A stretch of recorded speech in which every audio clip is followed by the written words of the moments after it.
Hi అండి, నేను మీ ప్రైమ్ మాస్టర్ టెక్నాలజీస్ అమ్మిశెట్టి జోష్నానండి. ప్రజెంట్ ఉన్న బిజినెస్ మార్కెట్లో బాగా ట్రెండింగ్ ఉన్న ల్యాప్టాప్స్ మనం ఇవాళ మళ్ళీ రీస్టాక్ చేసామండి. ఇది వచ్చేసి హెచ్పి ఎలైట్ బుక్ 845G7 అండి. AMD Ryzen 5 Pro అండి, equal to i5 10th generation laptop అండి. ల్యాప్టాప్ కూడా చూసుకోవచ్చు, మనకి చాలా స్లిమ్ అండ్ స్లీక్ ల్యాప్టాప్ అండి. #1 బ్రాండ్ న్యూ కండిషన్ గా ఉన్న ల్యాప్టాప్స్ అండి ఇవి.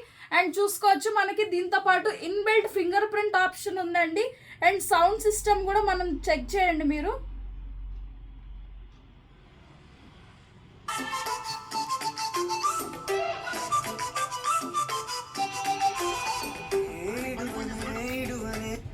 అండ్ కీబోర్డ్ కూడా మనకి బ్యాక్ లైట్ కీబోర్డ్ ఆప్షన్ ఉందండి. దీనికి FHD డిస్ప్లే తోటి వస్తుంది. A++ ఇంపోర్టెడ్ మెటీరియల్ అండి. దీంతో పాటు మనము HP original box piece charger and bag ఇస్తామండి. ఈ #1 బ్రాండ్ న్యూ కండిషన్ ఉన్న ల్యాప్టాప్స్ మనకి కేవలం ఓన్లీ 20,000 రూపీస్ మాత్రమేనండి.